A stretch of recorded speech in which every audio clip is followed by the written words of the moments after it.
some reason my camera goes.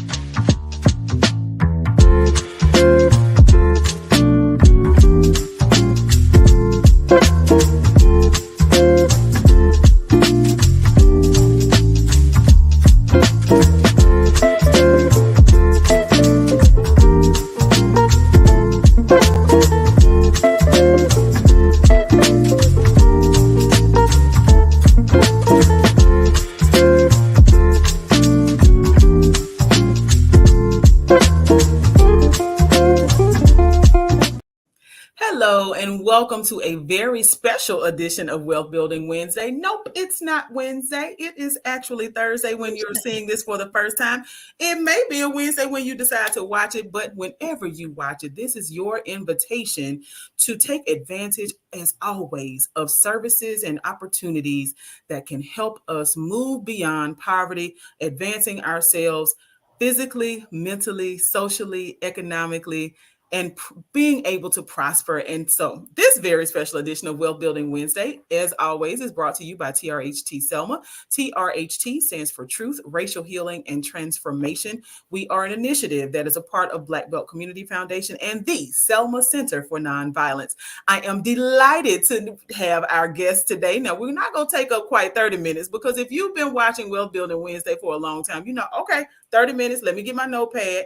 Not quite 30 minutes today, just 5 or 10 minutes of your time. But we're just going to start the conversation in hopes that you will join us live on Friday, February 2nd, from 9 a.m. until 1 p.m., not 1 a.m. Listen, 9 a.m. to 1 p.m. at Selma High School as we honor a day of action with our partners, WSFA. So this morning, we have Dr. Rose Irby Wilkins, who is our guest. We are going to talk to her about who she is, what she does, and all the great things that she has to offer the community to help us shift and transition out of poverty. Good morning and welcome, Dr. Wilkins. Well, good morning. First of all, thank you so much for having me. I am delighted to be here on a Thursday, not a Wednesday, but a Thursday, which means we're closer to Friday. Yes, pre-Friday, if you will. So, Dr. Wilkins, tell us a little bit about yourself and your amazing business. You're such an extraordinary resource. Well, I am Rose Irby Wilkins. I am a resident of Selma. And it's now, again, I am originally from Selma. I started here and finished in the class of proudly 71 at Selma High School, the first class of Selma High School. And then actually ended up in Chicago shortly thereafter, after coming out, after finishing college at the great Alabama A&M University. And so I was married and moved to Chicago, where I spent most of my career. And I would say 30 years in Chicago. And then I decided to retire and I moved back to Atlanta because I wasn't ready to come back to Selma. And then I discovered I was pretending to be retiring. So I actually refired, worked there for a while. And so then I started working back in Selma between Atlanta and Selma. And so then I went into refiring again and opened something I'm really proud of, which I call City Blocks Wellness Center. It was something I started the groundwork in Chicago, but now it has come into full range, and we have both. I manage both a community wellness center here in Selma, as well as community centers in different schools, K-12 schools. And you are an extraordinary, like I said, you are an extraordinary resource to our community, City Blocks. And I believe my first encounter with City Blocks was at Selma High School, where you have a student center. And it's not just for students. I think the faculty and staff can take advantage as well. Yeah, they can. And they do when they become overwhelmed. Yes. And so that particular center grew out of need. We needed to have an opportunity for initially we were looking at it in terms of when kids got in trouble or were about to get into trouble. We needed a place that was not so sterile in terms of sitting in a conference room or sitting in the principal's office. So we wanted a space, and this started in Chicago. We needed a welcoming space so that kids could come in and feel relaxed. And so we kind of put something together that was totally unique. And so when they walked in, they know, wait, this is not a classroom. This is totally different. And the whole atmosphere kind of shifted that interest in talking about whatever the issue was. And so initially 2021, when we, first opened it, it was, mostly kids that were about to get in situations, and our support was more for teachers or school leaders. But then it shifted because kids found out, oh, wait, we could go talk to these people and they won't tell your business unless it's something really, really devastating about to happen. But I could tell them anything. And so then we start having up to 90 visits a month, in some cases. And so kids found a space where they could just kind of unload. Many of them had traumatic experiences when they were younger, and now they were in high schools, and there were triggers from that, and then social media triggers, all kinds of triggers. So they could come to us and just, unload. There was someone there to talk to, someone to listen to, and that made a significant difference. And the other key piece about it was we actually have an app, so we can stay in touch with them outside of the schoolyard, and that was huge for kids because they could text you on a Saturday and let you know if something was happening, and then you can go back and forth with them in that, give them a call. But having that external City Blocks app has really made a difference. From that grew the need to have a community based wellness center to kind of tap into adults. So now we can see youth as well as adults, not only on the school campus, but also in a total separate location. And so consequently, we opened February last year. As a matter of fact, we had our first anniversary Saturday, so February 3rd. Okay. And we opened last year right after the tornado, February 3rd. And we were a little reluctant. Fortunately for us, we didn't get any damage, although we're on Broad Street.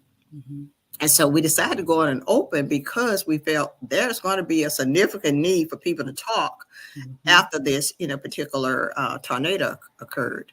And so how we impact people is that when this particular center, downtown Selma, I call it, everybody say, well, where are you? And I would say, well, we're across from City Hall and next door to the coffee shop. So we merged between the two where almost everyone knows, right, on the corner of Dallas and Broad.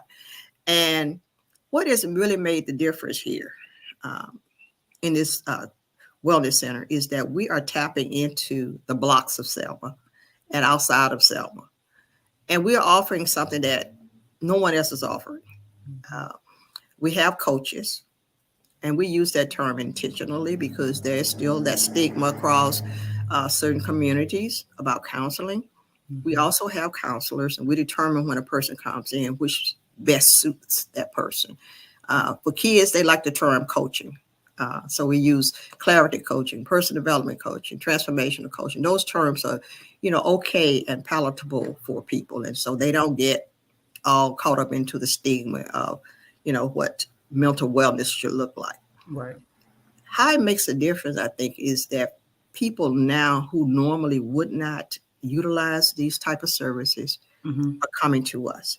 Not just for the counseling or the coaching, but we also offer special events, activities for the community. We might have a Friday night wine down, where people can come in and, have some wine and cheese, grown people, of course, have some wine and cheese, have some guided relaxation. We might decide to offer massages. So we're offering different types of activities for not only individuals, but also for groups. And the other thing that's different is that we offer Tai Chi, we offer acupressure, we offer yoga as well as guided relaxation, which gives some outlets. We call it stretching the stress. For areas such as Selma, there is that significant need.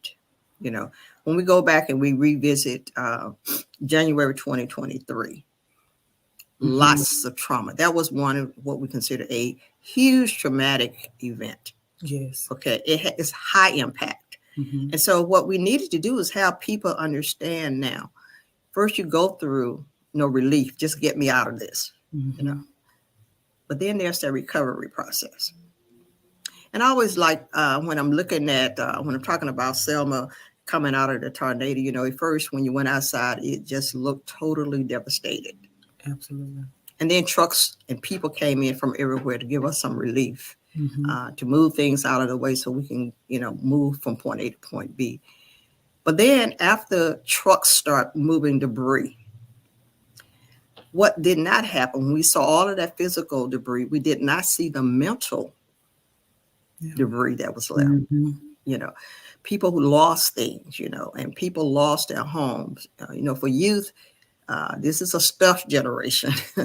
And so they lost their stuff. Mm-hmm. But for the grown-ups, displacement is huge, when you had a home and now you have nothing else. So you see the physical damage, but you can't see the mental pieces behind that. And that's where our target is. You know, how can we help you to move forward? Even if you were not directly impacted by the storm, you probably knew someone or had a relative who was impacted. You know, and Absolutely. that high impact had a trickle effect. It affected the enrollment at schools here. Mm-hmm. It affected businesses here that some have not yet reopened. Mm-hmm. So when we look across the city, we see a greater need brought on by that high impact traumatic event. But just imagine coupling that with all of your regular trauma that happens Right. in poverty stricken areas on a day to day basis.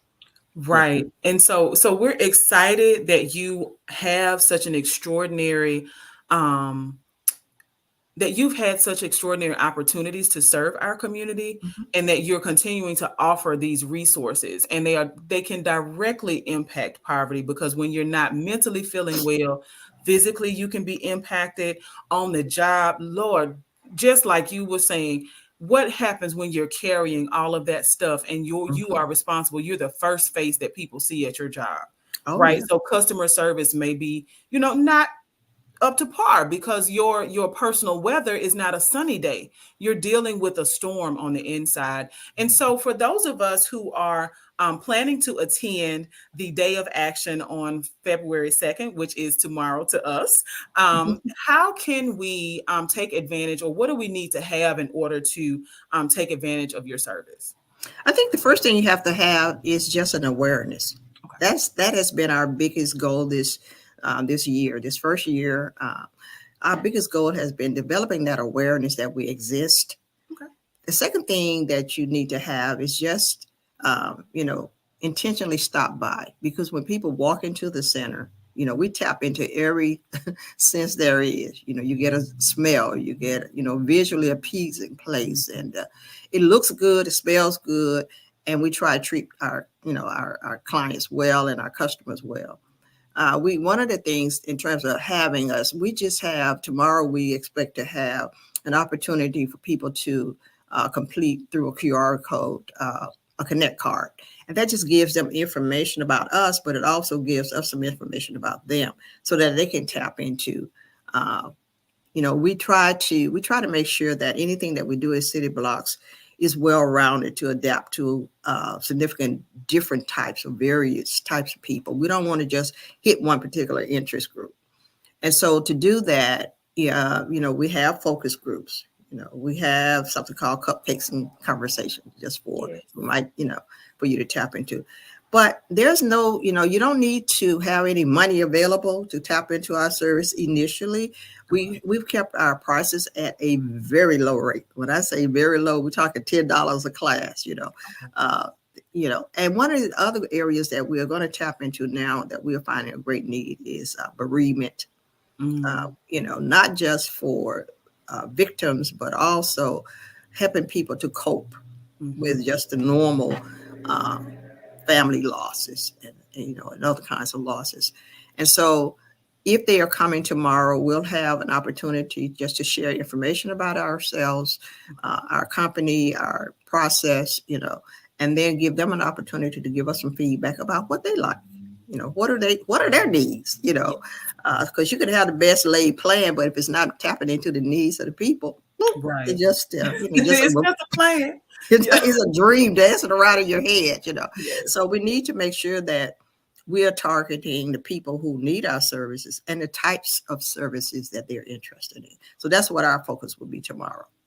Awesome. So we're delighted to have you represented as one of 87 vendors, y'all. We have 87 folks signed up, agencies from across our community, whether they are locally based, they're based within our local government, our state government, or our federal government. We have 87 vendors signed up, and the City Blocks and Dr. Wilkins and her amazing team will be in the building. That is Selma High School, 9 a.m. until 1 p.m. tomorrow, February 2nd. Please make sure you share this information, right? And if we are not, let me ask you this as we wrap up. If we're not able to make it to Selma High tomorrow between 9 and 1, how do we get in touch with you, Dr. Wilkins, at City Blocks? Well, we can visit, we can do one of three ways. You know, you can always tap into social media in terms of visiting us in terms of City Blocks. We have our own City Blocks on Facebook and Instagram, but you can also, you know, tap into us by calling us. We have QR codes posted in different spaces. And so that gives you just a lead into our website, which is urbanwilkinsgroup.com. And then you'll follow the City Blocks link to get your information. Our phone number on site is 334-431-5352. And then we also, because we live in the world of tech, we have a cell number that is always available at 470-836-5406.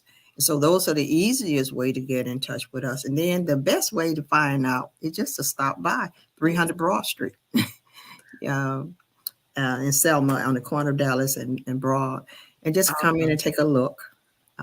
And then we're sure that you'll be interested in something that we're offering.